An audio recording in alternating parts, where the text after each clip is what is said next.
Salut à tous et bienvenue dans le 4e épisode de ma formation complète dédiée à After Effects. Je suis désolé pour certains, excusez-moi, ça fait quelques mois quand même que je n'ai pas enregistré de formation.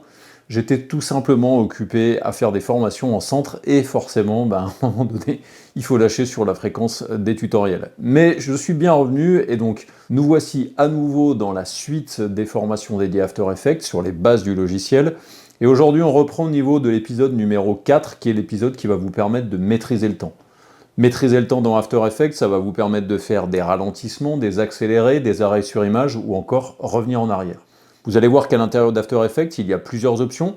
Vous avez les options d'extension qui vont vous permettre de jouer sur un pourcentage de vitesse de lecture à l'intérieur de votre calque. Mais nous avons aussi une fonction assez avancée qui est le remappage temporel et qui va vous permettre vraiment de contrôler le temps de manière non linéaire à l'intérieur de votre calque pour faire des ralentis, des accélérés, des arrêts sur image, des retours en arrière, des répétitions. Vous verrez que c'est assez puissant. Autour de toutes ces options de la gestion du temps, vous verrez qu'on peut utiliser des fois des options d'interpolation d'image pour recréer les clés qui n'existent pas quand vous faites des ralentissements. Vous verrez aussi qu'il y a toutes les options qui concernent la cadence, c'est-à-dire la fréquence d'image de vos vidéos. Et ça va passer par exemple par l'interprétation de vos métrages en amont de la création de votre composition.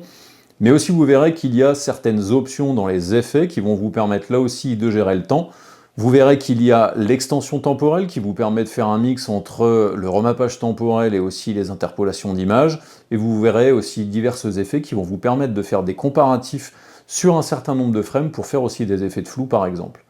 Donc j'espère que cet épisode sur la maîtrise du temps dans After Effects va vous plaire et je vous dis donc à tout de suite.